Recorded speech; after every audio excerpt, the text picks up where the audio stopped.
Tonight's story is called Rapunzel. Once upon a time, in a little village tucked between rolling green hills in a dark, whispering forest, there lived a husband and wife who wanted nothing in the world so much as a child. Their names were Thomas and Elsa, and they had been married for 7 years, and for 7 years they had hoped and wished and prayed, but no child had come to them.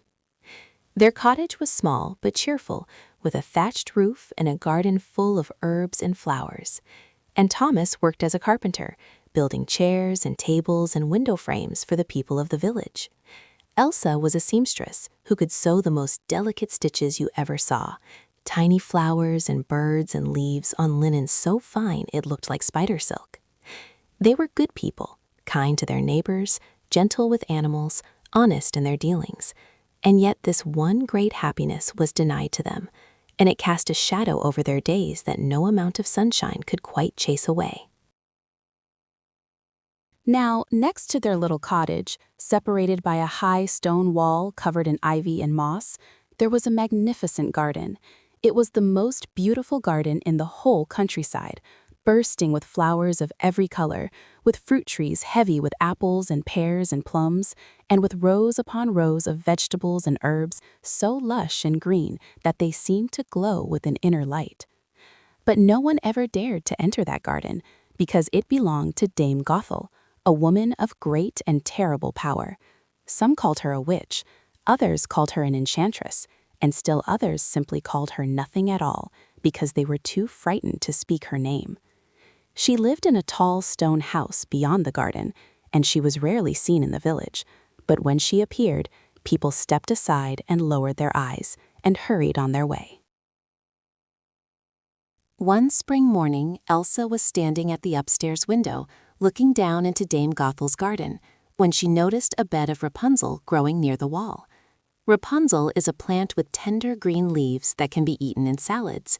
And these particular plants were the finest Elsa had ever seen, their leaves a deep, shimmering emerald green, so fresh and crisp and inviting that her mouth began to water just looking at them. She had been feeling unwell for several days, tired and queasy and unable to eat, and suddenly the Rapunzel was the only thing in the world she wanted. The craving was so powerful it was almost painful, like a hook lodged deep in her chest, pulling her toward those green leaves on the other side of the wall. She tried to ignore it. She made herself soup. She ate bread and cheese. She drank peppermint tea. But nothing helped. The craving only grew stronger. Days passed, and Elsa grew pale and thin. She could not eat, could not sleep, could barely bring herself to get out of bed. All she could think about was the Rapunzel in Dame Gothel's garden, those beautiful green leaves glistening with morning dew. Thomas was terrified. He brought her broths and custards. He called for the doctor from the village. He sat by her bedside and held her hand, but nothing made any difference. Finally, one evening, Elsa turned to him with hollow eyes and whispered, "If I cannot have the Rapunzel from that garden, Thomas, I believe I shall waste away and die." Thomas was a sensible man, not given to foolish risks, but he loved his wife more than anything, and the look in her eyes frightened him more than any enchantress ever could. That night, when the moon was hidden behind thick clouds and the village was dark and silent, Thomas crept out of the cottage, climbed the ivy-covered wall, and dropped quietly into Dame Gothel's garden. His heart was hammering so loudly he was certain the whole world could hear it. The garden was eerily beautiful by starlight, the flowers pale and ghostly, the herbs releasing their fragrance into the cool night air. He found the Rapunzel bed quickly, snatched up a great handful of the green leaves, stuffed them into his shirt, and scrambled back over the wall, his hands trembling, his breath coming in ragged gasps. He had done it. He was safe.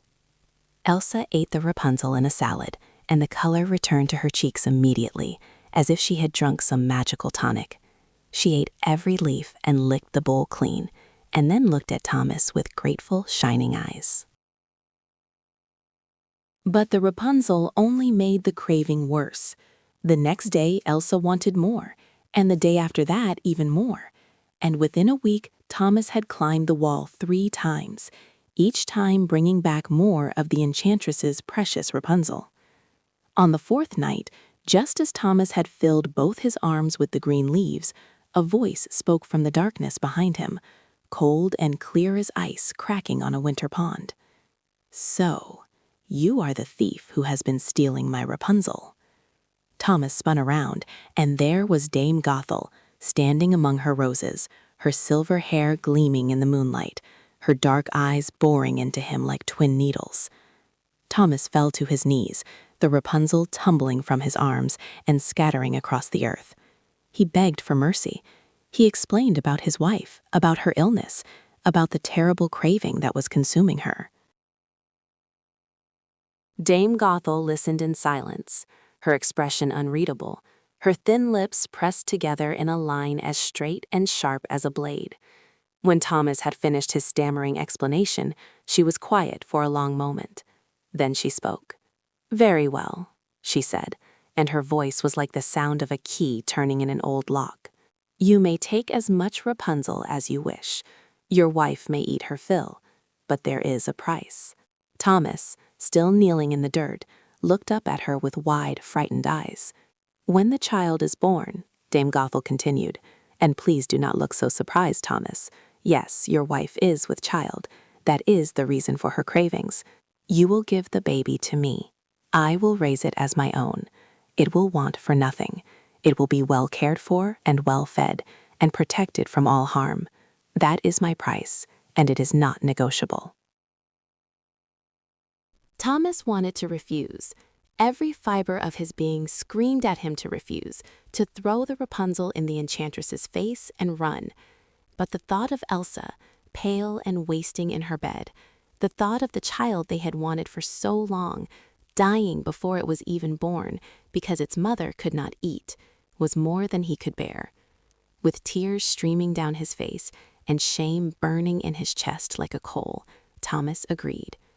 Dame Gothel smiled, a smile that was not cruel but was not kind either, something ancient and complicated that Thomas could not begin to understand. She gathered up the scattered Rapunzel, added more from the bed, and handed him the great green bundle. "Go home to your wife," she said, "and remember your promise." The months passed, and Elsa grew round and healthy, and on a cool autumn evening, with the leaves turning gold and red outside the window and a fire crackling in the hearth, she gave birth to a beautiful baby girl. The child had a tuft of golden hair, fine as corn silk, and eyes as blue as the summer sky. And when she cried, her voice was as clear and sweet as a silver bell. Thomas and Elsa held their daughter and wept with joy, and for one brief golden hour, they forgot their terrible promise and were simply parents, dazzled by the miracle of new life. But then there was a knock at the door, 3 slow knocks, deliberate and unhurried. And when Thomas opened it, Dame Gothel was standing on the step, wrapped in a dark green cloak, her silver hair shining in the lamplight. She did not speak harshly. She did not snatch the child. She simply held out her arms, and the look in her eyes was not wicked, but hungry, the look of someone who has been alone for a very long time and wants, more than anything, someone to love. Thomas placed the baby in her arms, and Elsa sobbed as if her heart would break into 1,000 pieces. And Dame Gothel looked down at the tiny golden-haired child and said very softly, "I shall call her Rapunzel, after the plant that brought her to me." Then she turned and disappeared into the night, and the cottage that had been so briefly filled with the warmth and wonder of a newborn baby was silent and cold once more. Thomas held Elsa while she cried, and he made her promises he could not keep, and outside the wind blew the autumn leaves in great golden spirals down the dark and empty lane. Dame Gothel kept her word. Little Rapunzel wanted for nothing. She was fed the finest foods, dressed in the softest clothes, educated by the enchantress herself in reading and writing and music and botany, and the names of every star in the sky. Dame Gothel loved the girl fiercely, possessively, with a love that was real but twisted, like a vine that wraps so tightly around a young tree that it eventually strangles it. She was terrified of losing Rapunzel, terrified that the world would take her away, and so she kept her close, always close, never letting her play with other children, never letting her wander beyond the garden walls. Rapunzel grew into a cheerful, curious child with a laugh like running water and hair that grew and grew and grew, never cut, never trimmed, golden as sunshine and impossibly long, trailing behind her like a river of light. When Rapunzel was 12 years old, Dame Gothel made a decision born of fear and love, those two emotions that so often walk hand in hand.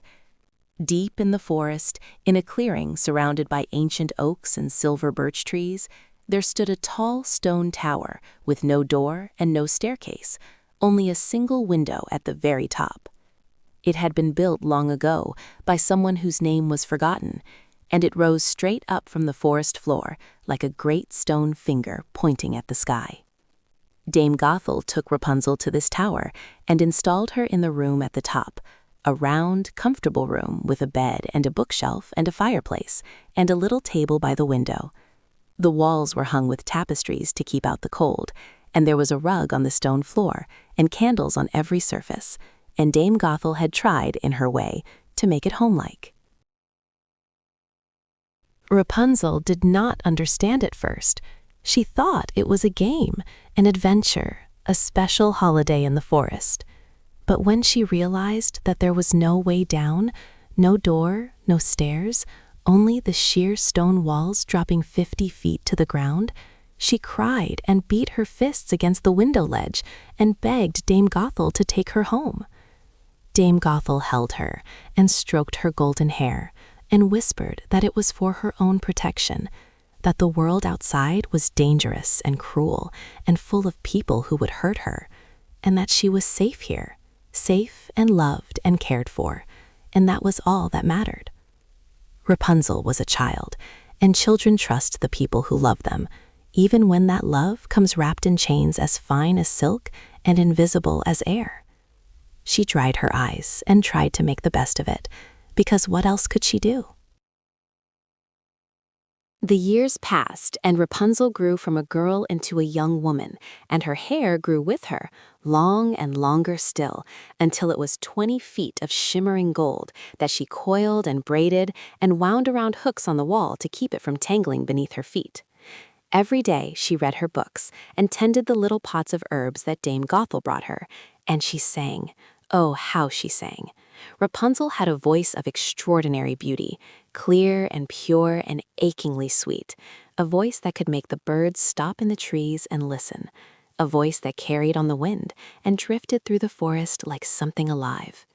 She sang because she was lonely and because music was the one thing that could not be locked in a tower, the one thing that could fly out through the window and travel wherever it pleased. Each day, Dame Gothel came to visit, bringing food and books and fresh candles and clean clothes. She would stand at the base of the tower and call up in her sharp, clear voice, "Rapunzel, Rapunzel, let down your hair." And Rapunzel would unwind her long golden braid, loop it around the hook beside the window, and let it fall down the side of the tower like a rope of sunlight. Dame Gothel would take hold of the braid and climb up, hand over hand, her feet braced against the stone, and Rapunzel would help pull her in through the window. It hurts, of course. The weight of a grown woman pulling on your hair is not a pleasant thing. But Rapunzel had grown used to the pain, the way you grow used to any small cruelty that is repeated day after day, until it feels almost normal. Dame Gothel would sit with Rapunzel for hours, teaching her, talking to her, brushing her extraordinary hair with a silver-backed brush, 100 strokes each evening, until it gleamed like liquid gold in the candlelight. She told Rapunzel stories about the wickedness of the world beyond the forest, about thieves and liars, and people who would use her and abandon her and break her heart. She painted such a vivid picture of the ugliness and danger outside that Rapunzel, who had never known anything else, believed every word. The tower was her home, the enchantress was her mother, and the world was a terrifying place, best observed from a safe distance through a small, high window. But somewhere deep inside her, in a quiet room in her heart that Dame Gothel's words could not quite reach, Rapunzel wondered. Now it happened that a prince named Julian was riding through the forest one afternoon in early spring. He was the youngest son of the king, a thoughtful young man of 20, with dark curly hair and kind brown eyes. And he was not hunting or questing or doing any of the grand things that princes are supposed to do.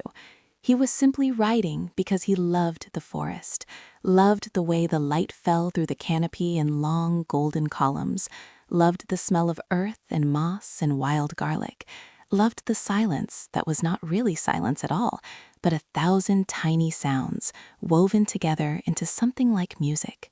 His horse, a gentle gray mare named Cloud, picked her way carefully along the narrow path, and Julian let her choose the way, content to follow wherever she led. And then he heard it, a voice rising from somewhere deep among the trees, so beautiful that it stopped him in his saddle, as surely as if someone had placed a hand on his chest and pushed. The song had no words that he could make out, just a melody, rising and falling like water flowing over stones, like wind moving through leaves, like all the beautiful, nameless longings of the human heart given form and sound. Julian dismounted and tied Cloud to a branch and followed the voice through the undergrowth, pushing through ferns and brambles, stepping over fallen logs, drawn forward by that extraordinary sound, the way a moth is drawn to a candle flame. He came at last to a clearing, and there was the tower, tall and gray and impossibly high, and at the top, framed in the narrow window, he could see a cascade of golden hair and the silhouette of a young woman singing. Julian stood behind an oak tree and watched, hardly daring to breathe. He could not see how to get up to the window. There was no door, no ladder, no staircase winding up the outside of the tower. The stone walls were smooth and sheer and offered not a handhold nor a foothold. He stood there for a long time, listening to the singing, and then he heard footsteps approaching through the forest. He pressed himself deeper behind the oak and watched, as an older woman in a green cloak appeared in the clearing. She stood at the base of the tower and called up, "Rapunzel, Rapunzel, let down your hair." And a moment later, a long golden braid came tumbling down from the window, and the woman climbed up it and disappeared inside. Julian's eyes went wide. He committed every detail to memory, the words, the braid, the window, and then he crept silently back to Cloud and rode home with his head spinning and his heart full of wonder. The next evening, after watching from behind his oak tree to make sure Dame Gothel had gone, Julian stepped into the clearing. The tower was dark against the evening sky, and the first stars were appearing above the treetops. He stood where he had seen the enchantress stand, tipped his head back, and called up in a voice that trembled only slightly, "Rapunzel, Rapunzel, let down your hair." There was a pause, a long, breathless pause, during which Julian's heart thought it painfully in his chest, and then the golden braid came tumbling down, heavy and warm and gleaming in the fading light. He hesitated for just a moment, then took hold of the braid and began to climb, pulling himself up hand over hand the way he had seen the enchantress do, his boots finding purchase against the rough stone. When he reached the window and swung himself inside, Rapunzel gave a cry of shock and stumbled backward, knocking over a stack of books. She had never seen a young man before. She had never seen anyone except Dame Gothel. Julian stood in the middle of her small round room, breathing hard from the climb, his dark curls wild and his eyes wide, and for a moment neither of them could speak. Then Julian bowed, because his mother had taught him that manners matter most when you are most uncertain, and said, "I beg your pardon for startling you. My name is Julian. I heard you singing, and I have never heard anything so beautiful in all my life." Rapunzel looked at him. He did not look wicked or dangerous or cruel. He looked nervous and kind and slightly out of breath, and his eyes were the warm brown color of hazelnuts. They talked. That first evening, they talked for 2 hours, sitting on opposite sides of the little room, Rapunzel on her bed and Julian on the wooden stool by the fireplace, and they told each other everything. Julian talked about the world outside, about the village and the castle, and the market where you could buy oranges and cinnamon and bolts of colored silk. He talked about music and horses and the way the sea looked at sunset, all silver and gold and endless. Rapunzel listened with her eyes as round as moons, and her lips slightly parted, and her golden hair pooled around her like a lake of light. She had never imagined that the world could contain such wonders. It was not the ugly, dangerous place Dame Gothel had described. It was magnificent and terrifying, and she wanted to see every inch of it. Julian came back the next evening, and the evening after that, and soon he was visiting Rapunzel every night, always after Dame Gothel had made her daytime visit and departed. They became friends first, the way the best loves always begin, sharing stories and books and laughter and the small, precious details of their very different lives. Julian brought her gifts, nothing grand, just a handful of wildflowers, a ripe peach, a ribbon for her hair, a small mirror so she could see her own face, which she had not seen properly in years.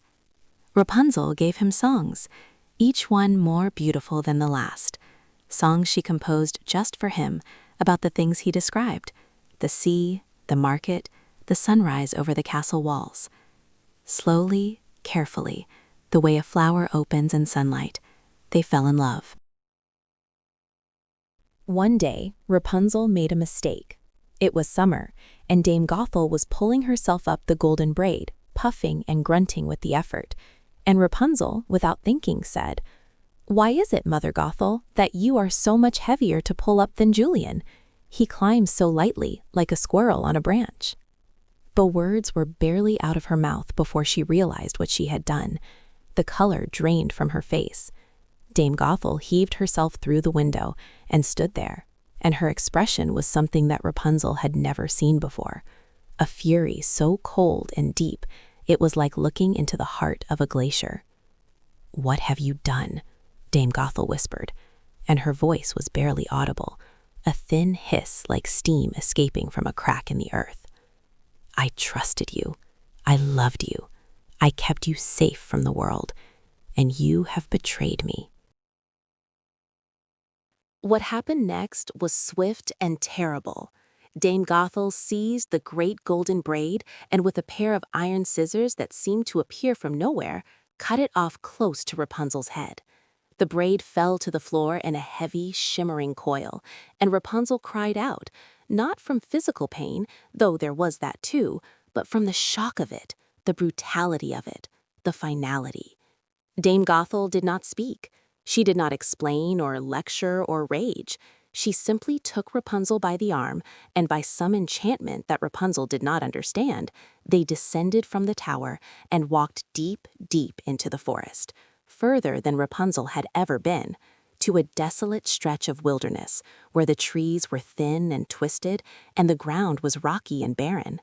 There Dame Gothel left her, alone, without food or shelter, in a place so remote that not even the birds seemed to visit. That same evening, Julian came to the tower as usual. He stood in the clearing and called up, "Rapunzel, Rapunzel, let down your hair." And the golden braid came tumbling down. Julian took hold of it and climbed, his heart light, his mind full of the story he wanted to tell Rapunzel about a pair of swallows he had seen building a nest above his window. But when he reached the top and swung himself in through the window, it was not Rapunzel who greeted him.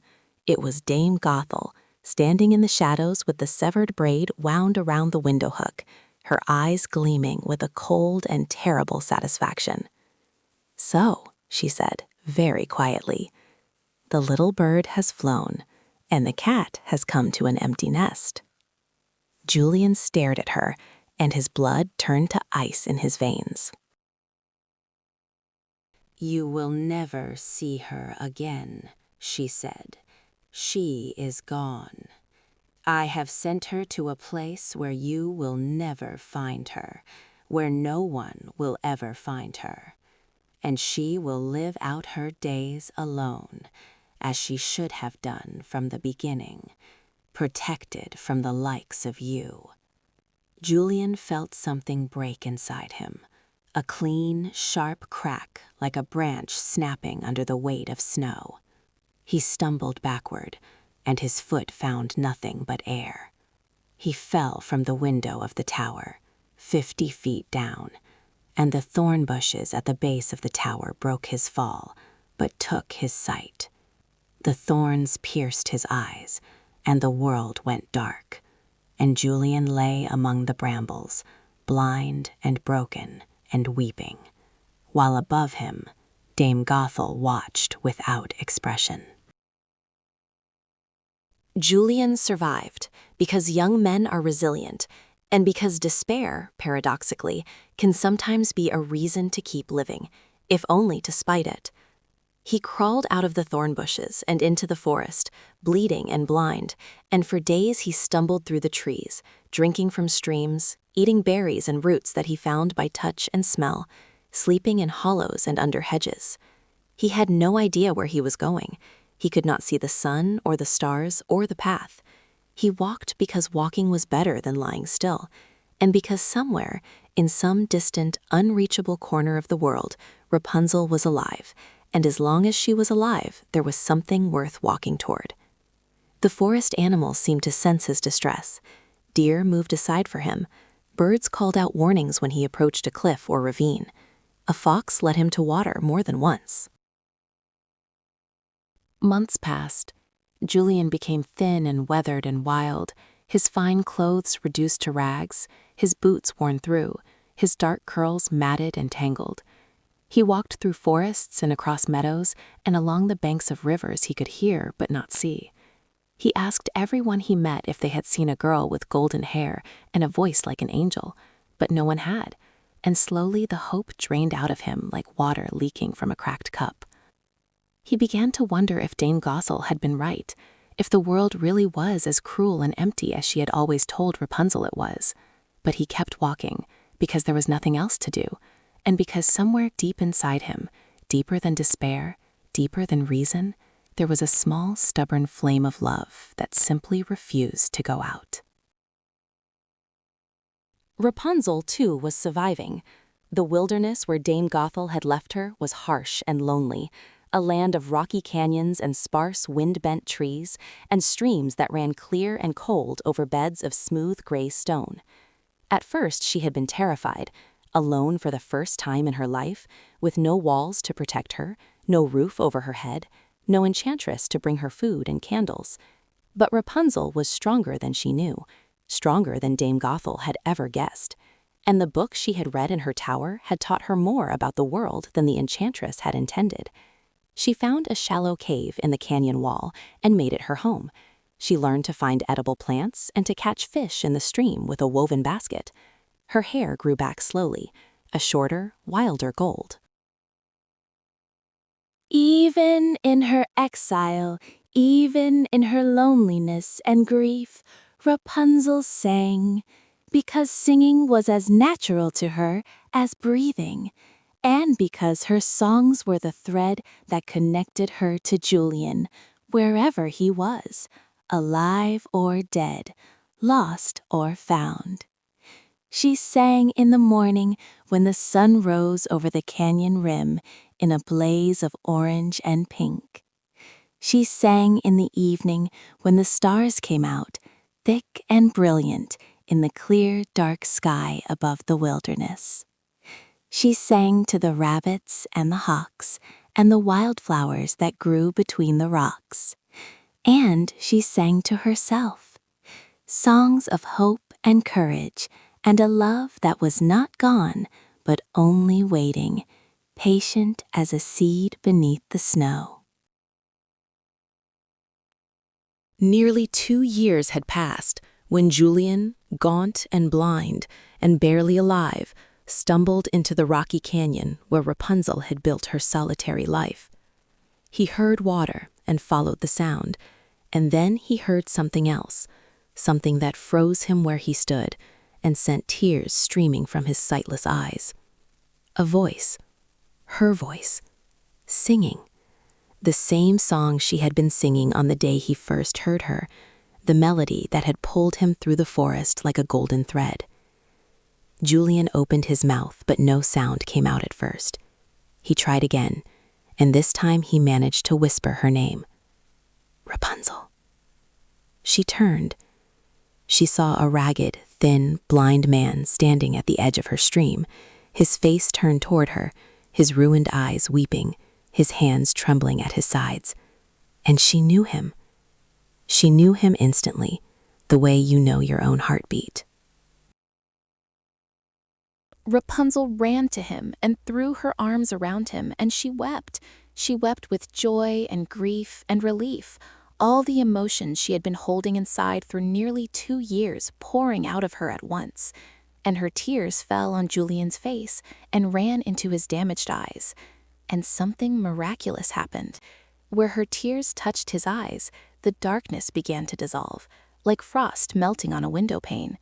First there was gray, then shapes, then color, and then Julian could see.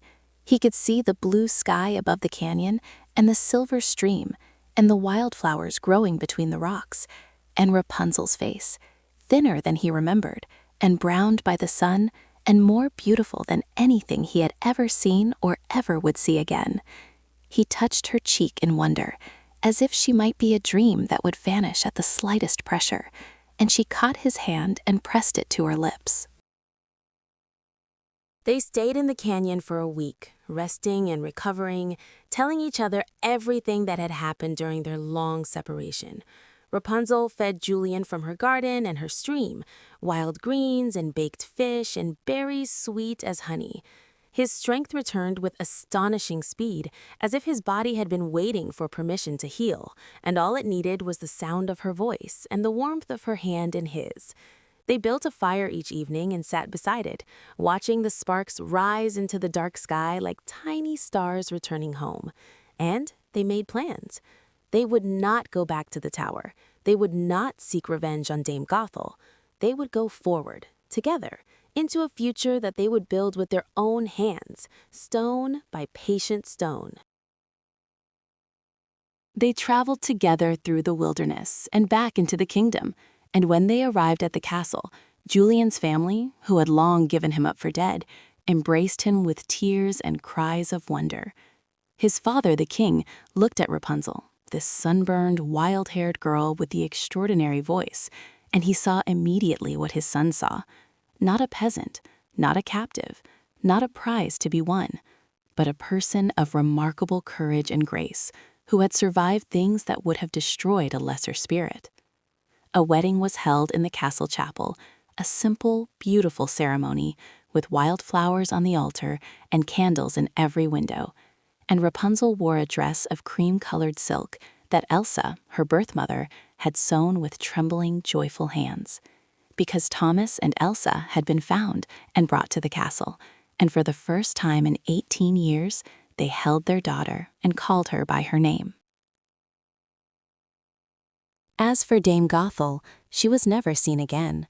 Some say she retreated to her garden and her tall stone house and lived out her days alone, tending her Rapunzel and her roses, growing older and smaller and quieter until she was just another shadow among the trees.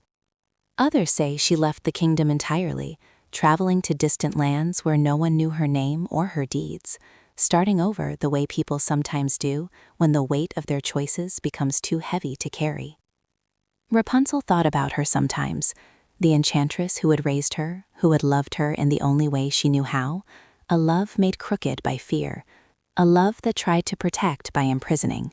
She did not hate Dame Gothel. She pitied her, because a life ruled by fear is a prison far more confining than any tower of stone. Julian and Rapunzel lived a long and happy life together.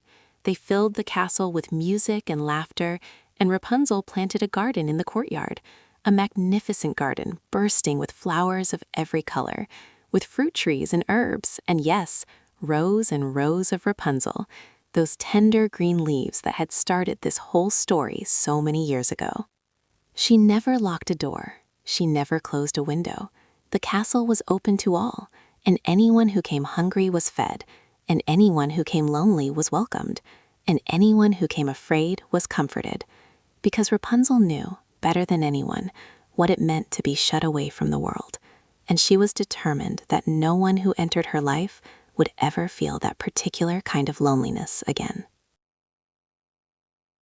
And that, dear little one, is the story of Rapunzel, the girl with the golden hair who was locked in a tower but could not